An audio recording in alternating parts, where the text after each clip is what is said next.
Mommy ni David Licauco boto na para sa babaeng ito, buong detalye alamin.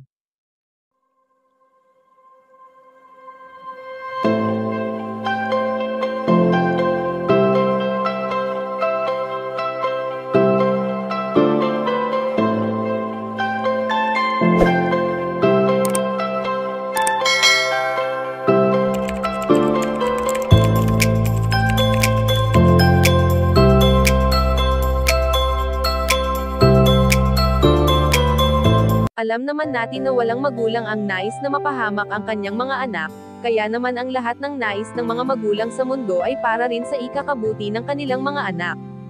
Sa tinagal-tagal na ni Ginoo David Licauco sa mundo ng showbiz maging sa social media ay palaging nariyan ang kanyang mommy na handa siyang samahan at suportahan sa lahat ng bagay na gusto nito, maging ang pagkakaroon nito ng negosyo ay talaga namang full support ang kanyang buong pamilya. Bagamat tahimik at palagi nating naririnig noon kay Binibini Barbie Forteza ang pagiging mahiyain ng kanyang katambal na si David Licauco, ay talaga namang nadadala niya ang lahat at nagagawa niya ang mga trabaho nito na walang alinlangan.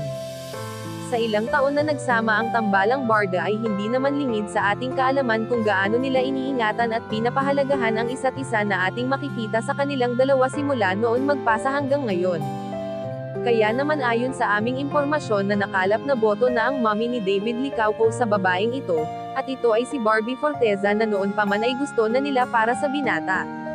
Kung ano at sino ang nais ni David Licauco ay wala itong problema para sa kanyang mommy, dahil tanging kasiyahan lamang ni David Licauco ang palagi nangingibabaw sa kanyang isip. Kayo mga ka-chika, anong masasabi nyo dito? Please leave the comment and don't forget to subscribe.